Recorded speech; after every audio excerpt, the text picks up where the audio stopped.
이 이야기는 우리가 공론을 나누는 곳에 대한 이야기입니다.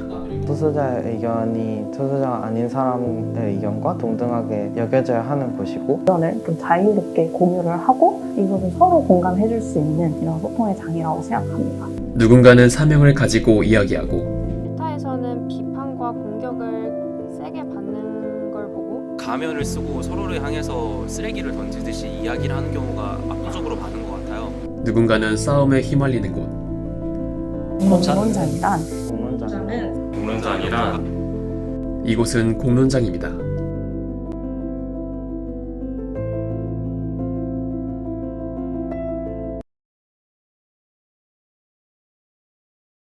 안녕하세요. 도고동문학과 이사학번 배강도라고 합니다. 네, 안녕하세요. 저는 인류학과 이사학번 정범준입니다. 네, 저는 정치외교학부에 재학 중인 김현주라고 합니다. 좀 자주 활용하시는 편이세요? 전 오히려 예전에는 활용을 잘 안 했는데 요즘 진로 고민이 생기면서 정보를 얻으려고 요즘은 많이 사용하는 편입니다. 저는 당장 어제 사용을 했는데요. 그래도 하루에 한 번은 어떻게 보니까 들어가고 있는 것 같습니다. 대학생 10명 중 9명 이상이 사용한다는 이것. 바로 대학생 온라인 커뮤니티 에브리타임입니다. 시간표를 주로 친구들이랑 공유하기도 하고, 또는 이제 정보 검색하는 용으로 가장 많이 사용을 하는 것 같습니다. 특히 강의평을 찾아본다던가 다른 유익한 진로 관련된 정보를 찾아보기도 한다거나 그런 식으로 도움을 얻고 있습니다. 글을 쓰거나 이러진 않고 제가 아까 말씀드렸다시피 무슨 사건 사고가 생겼는데 그에 대해서 잘 모르겠다 하면 에브리타임을 보는 편인데, 어제는 정문에서 이제 제 볼일을 보고 있다가 갑자기 소방차 여러 대가 지나가길래 무슨 일인가 싶어가지고 에브리타임을 봤던 기억이 있습니다. 취업 아니면 교수님 어떤 강의가 좋은지 이런 정보를 얻을 때는 아무래도 제가 모든 사람들을 다 알고 있는 게 아니다 보니까 적극적으로 활용하는 것 같습니다. 에브리타임은 시간표 관리부터 강의편 공유, 익명 게시판 사용 기능을 제공합니다. 이렇듯 다양한 기능 덕분일까요? 지난 8월부터 11월까지 제작진이 진행한 설문 결과 응답자의 97%가 에브리타임의 게시판 기능을 사용한다고 응답했습니다. 다시 말해 10명 중 9명 이상이 에브리타임 게시판에 올라온 글을 읽거나 직접 쓴다는 겁니다. 게시판의 주 이용 목적으로는 정보 제공과 수집이 1순위를 차지했습니다. 그러나 에브리타임에 올라오는 글이 단지 정보성 글뿐만은 아닙니다. 에브리타임에 올라오는 글은 때때로 사회 현안에 대한 의견을 제시하기도 하고 학생 사회의 문제를 제기하기도 합니다. 공론장으로서의 역할을 하는 것이죠. 총학생회는 이러한 에브리타임에서 의견을 수렴하며 에브리타임의 여론을 총학생회의 방향성을 설정하는 데 활용하고 있습니다. 이 중앙집행위원장이자 에브리타임 담당자가 아닌 그냥 일반 구성원으로서는 아무래도 청원 게시판이 존재하기 때문에 혹시나 최근에 진행한 사업이라든지 아니면 일반적으로 저희 총학생회 관련해서 요청해 주시는 게 있는지를 좀 확인하는 편이고요. 그리고 이제 에브리타임 담당자로서는 이제 게시판을 운영을 하고 있습니다. 그래서 지난 7월에 이 게시판 이용 방법에 대한 가이드라인도 배포를 하였고, 그래서 글이 게시될 경우에는 이제 이 글이 어느 국 혹은 어느 부처에 관련이 있을지를 좀 판단을 하고 이거를 논의한 다음에 그 결과를 바탕으로 이제 답변을 제공해 드릴 수 있도록 하고 있습니다. 에브리타임 내의 여론 또한 또 아까 말씀드렸듯이 논리적인 비판이 충분히 있을 수 있고, 그것도 저희 총학생회가 나가고자 하는 방향성 설정에 도움이 되기도 하기 때문에 저희도 그것을 고려를 한다. 공론장으로서의 에브리타임. 과연 이곳은 어떤 곳일까요? 여기 우리에게 에브리타임에 관해 얘기해줄 사람이 왔습니다. 안녕하세요. 에타에서 겪은 일을 말씀드리려고 나왔습니다. 에타에서 여성 혐오적인 내용의 글이 있길래 그건 옳지 않다고 말했어요. 학교에서 대면으로 만났을 때는 나오지 않을 법한 말들이 에타에서는 이곳저곳에서 종종 나오니까 당황스러웠고, 상식적인 말을 하더라도 에타에서는 유독 공격과 비판이 심해서 놀랐었던 기억이 있습니다. 에타라는 공간이 검증된 대학생만 들어올 수 있는 걸로 알고 있어서 학교와 별반 다르지 않다고 생각을 했는데 그렇지 않아서 잘 이해가 안 갔어요. 일종의 투기장으로 쓰는 게 아닐까 싶을 정도로 정말 험한 말도 많이 오가고 그냥 가면을 쓰고 서로를 향해서 쓰레기를 던지듯이 이야기를 하는 경우가 압도적으로 많은 것 같아요. 총학생 회장이라던가 그런 주요 이제 학교를 위한 자리, 직책을 뽑는 자리를 있을 때, 그런 선거가 있을 때 그에 대해서 뭔가 후보자들 간에 뭐 이런 후보자는 이런 점에서 뭔가 잘못됐다 막 이러면서 약간 인신공격식으로 간다거나 그런 식으로 갈등을 조장하는 글들을 여러 차례 좀 보게 되었는데, 그런 걸 볼 때마다 조금 눈살이 찌푸려지는 글들이 몇 개 있지 않나, 그런 걸 약간 떡밥이 돈다 이런 식으로 표현하는 걸 들어본 것 같습니다. 이러한 갈등은 에브리타임 이용자들에겐 익숙한 현상입니다. 설문 응답자의 75%가 에브리타임의 게시글에서 이러한 갈등을 목격했다고 답하였죠. 에브리타임에서는 무엇을 놓고 이렇게 싸우는 것일까요? 주로 갈등을 유발하는 주제들, 일명 떡밥은 어떤 것들일까요?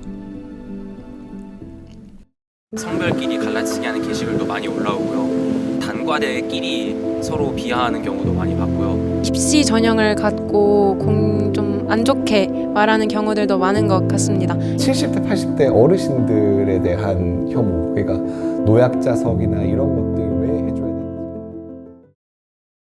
네, 저는 청년진보당 전국대학생위원회 준비위원장이고요. 지금 현재는 에브리타임 모니터링 TF를 운영하고 있습니다. 그래서 전국적으로 지금 각 학교별로 에브리타임에서 다루어지는 이야기들이 좀 어떤 것들이 있는지 수집하고 분석하는 일을 하고 있습니다. 사실 유의미할 정도로 많이 나오는 거는 여성과 국적, 인종에 대한 게 거의 대부분을 차지합니다. 이 둘을 합친 게 69%가 넘고요. 그 중에서도 가장 많은 거는 여성에 대한 혐오 표현이 제일 많이 노출됩니다. 여성에 대한 외모 비하, 아니면 뭐 나이로 여성에 대한 이런 품평을 한다거나 이런 것들이 나오거나, 아니면 뭐 페미니즘에 대한 극단적인 적대감 표출, 이런 것들이 대체로 많이 나오고요. 그리고 인종이나 국적에 대한 거는 중국인 유학생들이나 혹은 중국이라고 하는 나라와 인종 전체에 대한 혐오, 혹은 동남아에 대한 혐오, 이런 것들이 대체로 줄을 이뤄요. 저희가 학력에 대한 것도 이거는 기타로 저희가 좀 구분했는데 이런 게 있어요. 편입생에 대한 혐오. 우리 학교에 뭐 어디에서 이렇게 편입해서 온 사람들은 같은 학교로 쳐주면 안 된다. 아니면 뭐 분캠이 있는 학교 같은 경우에는 이제 본캠과 지방캠을 이제 갈라쳐서 혐오하는 이런 표현들, 이런 것들도 사실 유의미하게 기타에서 잡히는 학력에 대한 차별 표현이고요. 그리고 의대가 있는 학교들 같은 경우에는 의대생들이 나머지 학부생들과 우리들은 다르다라고 하는 그런 우월감을 표출하기도 하고, 반대로 이거는 제가 서울대 학생이 저희가 좀 정리해 준 걸 봤었는데 의떨이라는 표현이 있더라고요. 그래서 우리들은 의대에 떨어진 학생들이야 라고 하는 그런 좀 자기 비하, 자기 혐오 형태로 이런 식의 표현도 사용되는 걸 봤을 때 이 에브리타임 안에서 벌어지는 학력 비하나 혐오 같은 거는 정말 다양하고 상상할 수 없는 형태로 많이 벌어지는 것 같더라고요. 이 연령에 대한 혐오는 뭐 최근 유행하고 있는 말이죠. 영포티, 약간 이런 것들도 이번 주, 지난주에 해서 많이 잡혔었던 것이죠. 그러니까 뭐 나이 들고 주책이다라는 흔히 말할 수 있는 건데, 이거를 뭐 40대 돼가지고 자기가 아직 젊은 줄 안다 이런 식으로 혐오하는 표현으로 사용하기도 하고, 그리고 그 윗세대, 그러니까 70대, 80대 어르신들에 대한 혐오, 그러니까 노약자석이나 이런 것들 왜 해줘야 되는지 모르겠다, 뭐 지하철 무임승차 하고 있는 뭐 그 세대 수준, 약간 뭐 이런 식으로 하는 노약자 혐오들 많이 그것도 보입니다. 왜 유독 에브리타임에서 이런 현상이 보이는 걸까요? 학생들은 그 이유로 익명성을 지목하고 있습니다. 익명성이지 않을까라는 생각이 듭니다. 익명제라고 하는 게 무책임하게 사용되고 있다라고. 익명성과 사용자의 태도 때문이라고 생각을 해요. 철저한 익명성 보장 때문에 추적이 불가능하고 그로 인해서 사용자가 더욱더 공격적인 태도로 말을 하게 되는 것 같습니다. 설문 결과 약 90%의 응답자가 에브리타임에서의 공론을 건전치 못하게 하는 원인으로 익명성을 꼽았습니다.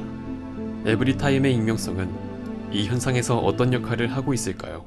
익명성이 인간의 행위에 미치는 영향을 보기 위해 우리는 간단한 실험을 하나 준비했습니다. 이 실험은 스탠포드 대학 필립 짐바도르 교수의 실험을 재현한 것입니다. 실험에는 조교가 1명 필요합니다. 조교는 10번의 과제를 반복해서 수행합니다. 빨간 글자 카드를 들어주세요. 제작진의 지시에 부합하는 카드를 선택하는 과제이죠. 성공.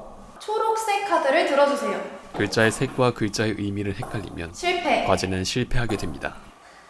과제가 실패하면 조교는 전기 충격을 받게 되죠. 그리고 이때 전기 충격을 가하는 사람은 바로 피실험자들입니다. 피실험자는 2개의 실험군으로 나뉩니다. 첫 번째 실험군은 실명 집단입니다. 조교와 인사를 나누고 안면을 튼 반면 두 번째 실험군은 가면으로 철저히 정체를 숨긴 익명 집단입니다. 조교는 10번의 과제 중 5번을 틀릴 예정입니다. 조교에게 몇 단계의 전기 충격을 가할지는 피실험자 마음에 달려있죠. 과연 어느 실험군이 더 강한 전기 충격을 가할까요? 먼저 조교와 인사를 나눈 실명 집단을 보겠습니다. 빨간 글자 카드를 들어주세요. 성공. 파란색 카드를 들어주세요. 실패. 11?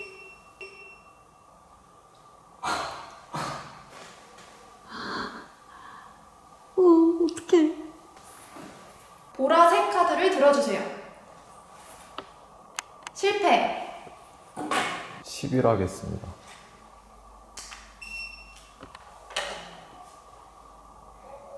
파란 글자 카드를 들어주세요. 실패. 10으로 내리겠습니다. 보라색 카드를 들어주세요. 실패. 12단계 하겠습니다. 초록색 카드를 들어주세요. 실패. 13단계 하겠습니다. 이거 실명 집단이 누른 평균 단계는 11단계였습니다. 뭔가 느낌이 오는 것처럼 막 반응을 하셔서 약간 더 올라가기가 조금 미안했고 모르는 분한테 그렇게 강한 부정적 자극을 드리기에는 좀 예의가 아닌 것 같기도 하고. 처음 뵙는 분인데 너무 갑자기 15단계부터 딱 해버리면 너무 실례일 것 같아서 12단계? 13단계부터 아파하셔가지고 좀 눈치가 보였습니다. 그렇다면 두 번째 실험군, 익명 집단은 어땠을까요? 보라색 카드를 들어주세요. 실패. 11단계 되겠습니다. 7번째입니다. 빨간색 카드를 들어주세요.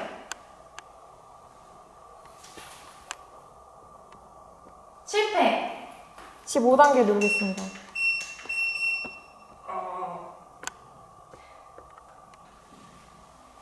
보라색 카드를 들어주세요.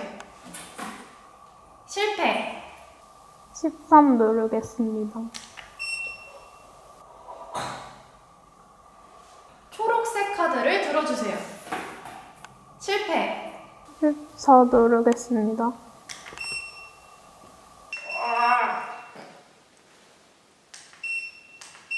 파란색 카드를 들어주세요. 실패. 13단계 하겠습니다. 보라색 카드를 들어주세요. 실패. 15단계 하겠습니다.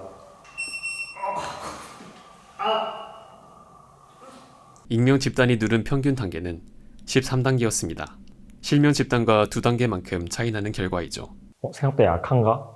해서 그냥 호기심에 13 해봤는데 반응이 살짝 와가지고 15가 그냥 궁금해서 해봤거든요. 근데 그냥 호기심 때문에 일단 한번 계속 올렸던 것 같습니다. 익명성이 인간의 폭력성에 어떤 영향을 미치는지 보고자 한 실험이었습니다.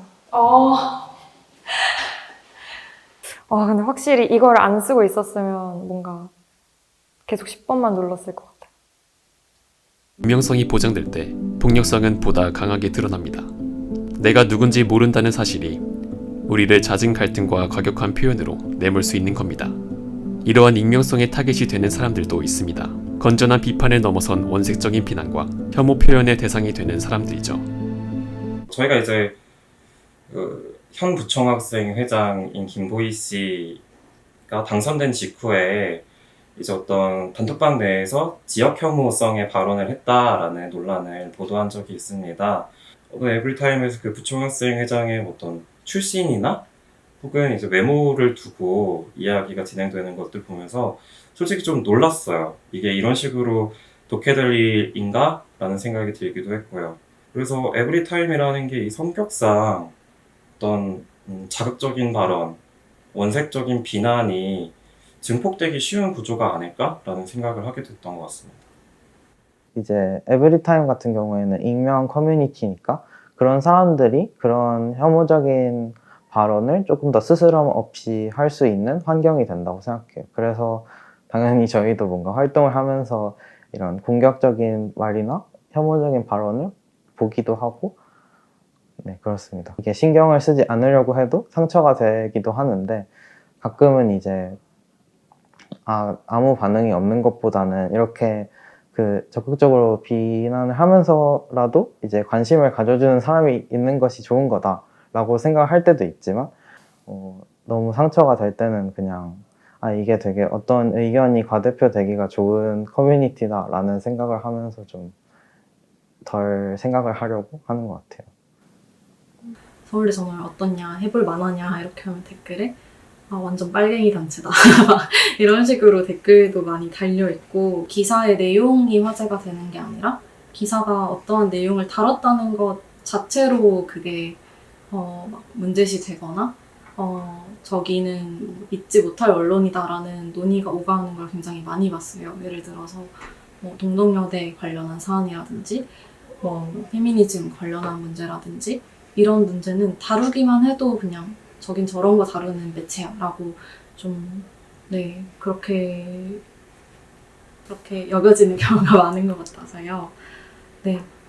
그래서 좀 한편으로는 씁쓸하면서도 한편으로는 더 잘 다룰 방법을 고민해야겠다라는 생각도 하게 된 것 같습니다. 물론 이제 어떤 정치적인 이견들이 당연히 있을 수 있는데 굉장히 과도할 정도의 공격들 혹은 사실관계에도 부합하지 않은 공격 이런 것들이 분명히 꽤나 많이 있었고, 그런 것이 때로는 이제 활동하는 개인들을 직접 겨냥하는 경우도 있죠. 그럴 경우에는 부득이 당사자로서는 상당히 위협감을 느낄 수밖에 없습니다.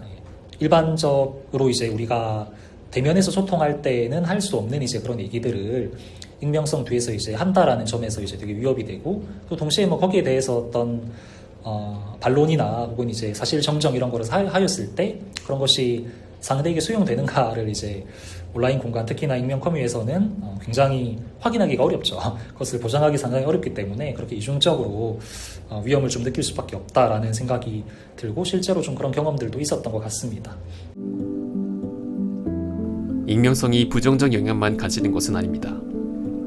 사람들이 자유롭게 의견을 펼칠 수 있도록 도와주죠. 아무래도 현실에 직접 대면으로 마주보고 하기 어려운 이야기들을 좀 더 쉽게 얘기하게 되는 그런 것도 있는 것 같고, 아무래도 어떤 이슈에 대해서 아이디어를 갖고 있더라도 현실에서는 여러 사유로 그거를 표출하지 못하는 경우가 많다고 생각을 하는데, 에브리타임에서만큼은 익명성이 보장되기에 그게 가능은 하거든요.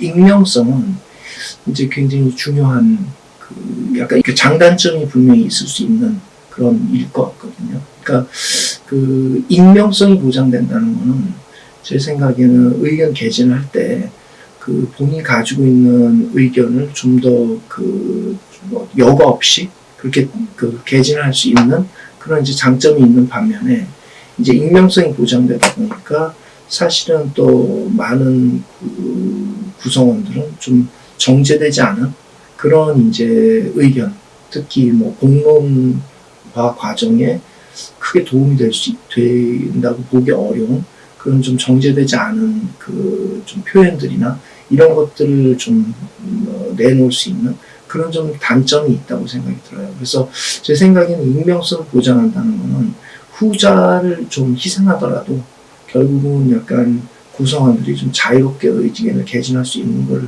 보장하기 위한 그런 장치라고 보입니다. 그러나 익명성이 갖는 부작용은 무시할 수 없습니다. 이제 최근에 연구들을 보게 되면 결국 이런 그 온라인 그 커뮤니티나 게시판이나 이런 것들이 약간 공론장으로서 역할을 그 대체하게 되면서부터 사실은 그 정치적인 양극화가 굉장히 심화되는 데에 굉장히 영향을 많이 미치고 있다라는 그런 주장을 하는 연구들이 정치 커뮤니케이션에서 상당히 많죠. 그건 왜 그런 가장 중요한 이유는 뭐냐면 어떤 우리가 인시빌리티라고 할까요? 그러니까 익명성이 보장되지 않는 그런 일상적인 대면 그런 그 말하자면 인터랙션에서는 사람들이 그런 식으로 그 막 좀 나쁜 표현이라든지 이런 것들을 쉽게 하지 않지만 사실은 익명성이 보장되는 공간에서는 뭐 상대방이라든지 경쟁 진영이라든지 정치에서는 굉장히 좀 그 극단적인 그런 표현 같은 것들을 서슴없이 하는 그런 공간들이 막 너무 많아지다 보니까 결국은 이제 우리가 흔히 이야기하는 정치 양극화를 조장하는 그런 영향이 있다는 거죠. 이때 양극화란 정책 사안에 대한 입장이 양극단으로 멀어진다는 의미가 아닙니다. 반대되는 집단 간의 정서적 적대감이 커진다는 거죠. 그러니까 정치적인 양극화라는 게 전통적인 어떤 정치학이나 그 이런 데서 이야기하는 정치 양극화라는 거는 어떤 정책 사안들에 대한 이슈들에 대한 입장이 양극단으로 이제 멀어지게 되는 이런 현상을 얘기하는 거였는데 지금 나타나고 있는 사실 정치 양극화는 그런 거보다는 정서적인 양극화가 훨씬 심하다는 거죠. 그러니까 어떤 이슈들에 대한 입장을 보게 되면 크게 뭐 진보나 보수가 양쪽 극단으로 멀어졌다는 그런 증거를 찾기가 어려운데, 근데 서로 경쟁 집단에 대한 어떤 감정 여기는 굉장히 굉장히 나빠진, 그러니까 굉장히 좀 하스타일해진 그런 상황이 이제 나타나는 게 지금 나타나고 있는 정치 양극화의 하나의 굉장히 중요한 속성인 거죠. 그런 유형의 말하자면 정치 양극화가 일어나게 되는 게 온라인 그 공론장에 그런 좀 정제되지 않은 그런 표현들이라든지 하는 것들이 너무 늘어나게 되는 이제 그런 것과 깊게 관련이 되어 있다고 본다는 거죠. 정보의 생산 주체가 누구인지 알 수 없다는 점도 익명성이 갖는 문제 중 하나입니다. 지금은 가짜 뉴스 이런 얘기들도 많이 하지만은 어떤 그게 정보가 됐건 의견이 됐건 그 연원을 추적하기가 굉장히 어렵고 누구나 이제 거기에 또 보탤 수도 있고 변형을 할 수도 있고 그런데 그게 이제 큰 장점이 될 수도 있겠지만은 사실은 익명성 뒤에 숨어서 어떤 상업적이고 정치적인 목표를 이제 좋지 못한 방향으로 활용할 수 있는 가능성도 훨씬 커질 수가 있는 것이고 또 많이 우려하는 것처럼 혐오가 확산된다든지 가장 극단적인 목소리가 더 영향력을 많이 가진다든지 그러면서 양극화, 극화를 폴러라이제이션을 더 심화시킨다든지 이런 것들도 기본적으로 이제 익명성이라는 속성에서 이제 파생되는 결과 중에 하나가 아닌가 생각을 합니다. 이러한 익명성에 더해 에브리타임이 가진 또 다른 특징이 있습니다. 바로 폐쇄성입니다. 에브리타임을 이용할 수 있는 것은 같은 대학 재학생뿐이고 에브리타임 내 게시글들은 유출이 금지됩니다. 같은 대학 내에서도 에브리타임을 주로 이용하는 매니아층은 더욱 동질적이고 편향적일 수 있습니다. 서울 인천 지역 7개 대학교 학생 930명을 대상으로 한 설문조사 결과 에브리타임을 이용 정도에 있어 성별 간 차이가 보였습니다. 주 4회 이상 에브리타임을 사용한다고 밝힌 비율은 남성이 37.4%였던 반면 여성은 27.6%였습니다. 특히 매일 에브리타임을 사용한다고 밝혔던 비율은 남성이 16.6%, 여성이 9.4%로 약 2배 정도 차이가 났습니다. 학년별 차이 또한 있었습니다. 주 4회 이상 에브리타임을 사용한다는 응답은 1, 2학년이 37.3%, 3학년 이상의 고학번이 26.8%를 보였습니다. 동질적이고 편향적인 공론장은 어떤 영향력을 가질까요? 온라인 공론장의 가장 중요한 그 특성 중에 하나가 그런 에코 체인버를 만들어낸다는 거잖아요.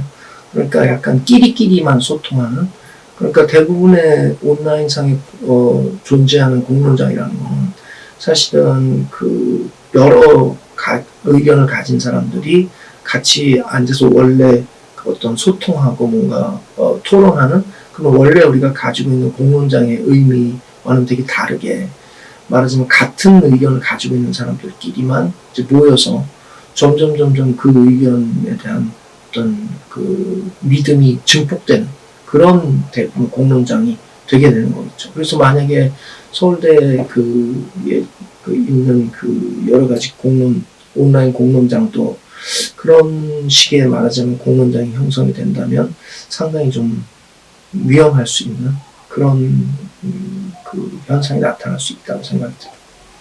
그냥 일반론적인 차원에서 좀 다양성이 떨어진다면은 그러면 이제 그 다수를 로 보이는 그 집단이 아닌 그 집단에 속하는 사람들은 좀 와서 의견을 개진하기가 어려워지고 그러다 보면 점점 이제 다양성이 더 그 축소가 되는 그런 그 악순환이 발생할 수 있겠죠. 학내 기자들은 에브리타임의 여론을 주시하곤 합니다. 학내에 어떤 사안이 화제가 되고 있는지 확인하기 위해서이죠. 사실 개인적으로라면 에브리타임을 거의 참고하지 않았겠지만 기자이기 때문에 어쩔 수 없이 에브리타임에서 화제가 되는 사안을 어느 정도는 확인할 수밖에 없게 되는 것 같아요. 사실상 뭔가 학생들의 의견을 확인할 수 있는 곳이 에브리타임밖에 없다 보니까 에브리타임에서 어떤 논의가 오가고 있고 사람들이 뭔가 어떤 온도로 반응하고 있는지를 대략적으로는 파악을 하는 것 같습니다. 저는 발제를 보통 볼 때 에브리타임에서 일단 가장 지금 핫한 이슈가 뭔지 정도는 확인을 하긴 하거든요. 그래서 학생들이 지금 어떤 이슈를 좀 중심적으로 좀 보고 있는지, 어떤 이슈에 되게 민감하게 반응을 하고 있는지, 왜 그런 생각을 하시는 건지, 그냥 정말 딱 학생의 솔직한 심정? 약간 그런 느낌으로만 참고를 하고, 그 다음에 주제 선정을 한 이후로는 에브리타임에 있는 정보를 신뢰성이 있다고 생각하진 않아서 그 외의 정보들은 제가 따로 공식적인 기관이나 이런 데서 찾아보는 것 같고, 네, 딱 학생들의 솔직한 반응 정도로 참고를 하는 것 같아요. 그런데 이들은 에브리타임의 여론과 그 밖 여론 사이에서 괴리를 느낀 적이 있다고 합니다. 저는 아무래도 작년 12월 3일 이후에 좀 많이 느꼈었는데 당시 학내에 굉장히 대자보도 많이 붙고 학생총회도 열리고 그랬었잖아요. 그래서 제가 에타를 보지 않고 그냥 학교를 걸어 다녔을 때는 정말로 그 옛날 뉴스에서 보던 것처럼 게시판 앞에 막 학생들이 모여가지고 같이 대자보도 읽고 정말 그 앞에서 막 이야기를 나누고 있는 그런 광경을 보기도 했었는데요. 이거 학생들끼리 막 밥 먹으면서도 그런 이야기를 하고 했었는데 에브리타임에서는 거기도 이제 대자보가 올라오기는 했지만 대자보의 내용에 관해서 이야기를 하는 게 아니라 대자보에 있는 말투가 오글거린다 라든지 아니면 이게 그냥 멋만 부리고 있다 막 이런 식으로 이야기를 하는 모습도 봤었고 물론 모든 반응들이 그렇진 않았겠지만 좀 확실히 그 논의가 전개되고 쌓이는 방식 그리고 또 그게 화제를 얻는 방식에 굉장히 큰 차이가 있다는 걸 그때 좀 더 느꼈던 것 같아요. 생각보다 에브리타임에서는 되게 민감한 느낌인 것 같고 되게 불만이나 뭔가 의견이 조금 한쪽에 치우친 느낌이 많다고 느껴지기도 했었는데 사실 주변에 그냥 실제로 학생들이 대면해서 이야기하거나 뭐 그 관련된 주제가 나왔을 땐 보통은 무관심한 경우가 많은 것 같아요. 에브리타임을 사용하는 이용자들이 조금 제한적일 수도 있다고, 정해져 있다고 생각이 들기도 했어서 뭐 전체 학생들의 여론을 반영하는 거에서는 조금 의문이 있긴 했었습니다. 또 한 가지 생각났던 거는 제가 국민연금 관련해서 취재를 했던 적이 있었는데, 에브리타임에서는 이 개정안에 대해서 되게 안 좋고 뭐 비난하고 불평하는 되게 여론이 많았어요. 그게 항상 지배적이었고, 그거는 특정 뭐 정치인에 대한 비판으로까지 뭐 이어지고 그랬는데, 저는 사실 에타 내에서의 그런 여론은 물론 되게 논리적으로 의견을 개진해 주신 분들도 있었지만, 그거와는 조금 거리가 멀게 그냥 맹목적인 비난과 정치인에 대한 뭐 비난이 조금 편향적으로 조금 지배적으로 되는 경우가 있었던 것 같은데, 사실 제가 학생을 뭐 대면 인터뷰를 하거나 다른 친구들한테, 다른 청년들한테 좀 이런 걸 물어봤을 때는 무관심한 친구들이 마찬가지로 좀 더 많았고, 이야기를 나눴을 때 주가 된 이야기 뭐 내용들은 그런 비난에 치우치기보다는 뭐 이런 취지나 어느 부분에 대해서는 동의를 하는데, 그거를 그 이외의 것들을 뭔가 개선할 여지에 대한 뭔가 이야기가 더 많이 오갔던 것 같아서 그런 차이가 조금 있지 않나라는 생각이 들었던 것 같아요. 에브리타임에서의 여론을 학내 전체의 균형적인 여론으로 볼 수는 없어 보입니다. 사실상 공론장으로서의 역할을 하고 있는 에브리타임. 공론장으로서의 에브리타임은 조금 불완전해 보입니다. 에브리타임 특성상 학내 구성원들의 모든 의견을 고루 반영하는 것이 아니라 특정 어떤 생각을 가진 사람들의 의견이 조금 더 잘 반영될 수 있다고 생각을 해서 이런 정보를 얻을 땐 좀 조심하는 편이고, 저는 되게 공론장에서 중요한 게 뭔가 정말 모두의 의견이 좀 동등하게 고려가 되는 거라고 생각을 하는데, 뭔가 어떤 소수자 정체성을 가진 사람이 발언을 한다든지 이제 온라인 공론장에서는 너무 쉽게 그게 그 공격의 대상이 될 수도 있고, 그래서 그 소수자가 아닌 사람의 의견과 소수자인 사람의 의견이 동등하게 다뤄지기가 너무 힘든 것 같다는 생각을 해서 그런 한계가 좀 있지 않나라고 생각합니다. 그래서 공론장이라고 하면 시민들이 자기 이름을 밝히고 어떤 자기의 위치에서 스스로의 발언에 책임을 지고 논의를 하는 자리라고 생각을 하거든요. 그런데 사실 에브리타임에서는 어떤 사람이 어떤 근거에서 얘기를 하는지 우리가 알 수가 없죠. 네. 그런 걸 우리가 공론장이라고 부를 수 있을까? 라는 질문이 우선은 좀 드는 것 같아요. 또 한편으로 이제 에브리타임에서 어떤 이름이 알려진 누군가를 비난하는 일들이 종종 발생하곤 합니다. 그런데 이때 이제 이름을 드러내고 발언하는 사람은 그런 비난들에 의해서 굉장히 큰 타격을 받게 됐지만, 사실 익명으로 글이나 댓글 쓰는 사람들은 그렇게 큰 타격 받지 않거든요. 그래서 이게 과연 바람직한 풍경인가 라는 생각이 들 때가 많죠. 과연 현재 에브리타임에서 이루어지고 있는 논의들이 우리 서울대학교 집단의 구성원들의 입장을 어떻게 잘 조합을 해서 좀 종합을 해서 논의를 이끌어가고 있는지에 대해서는 의구심이 들고, 또 그런 점에서 아직까지는 조금 미숙한 공론장이지 않나라는 생각이 듭니다. 지금처럼 무차별적인 혐오랑 비방이 이루어지고 있는 에브리타임은 그 원래의 기능을 제대로 수행하기 어려운, 아까 말씀드렸다시피 처참할 정도로 남용되고 있는 상태라고 생각을 하기에, 지금 수준에서 에브리타임은 절대로 건전한 공론장이라고 볼 수는 없겠지만은 저희 서울대학교 구성원들이 어떻게 하느냐에 따라서 충분히 모범적인 선례이자 앞으로 대한민국의 대학교 민주주의를 선도할 수 있는 그런 장소가 되지 않을까 싶습니다.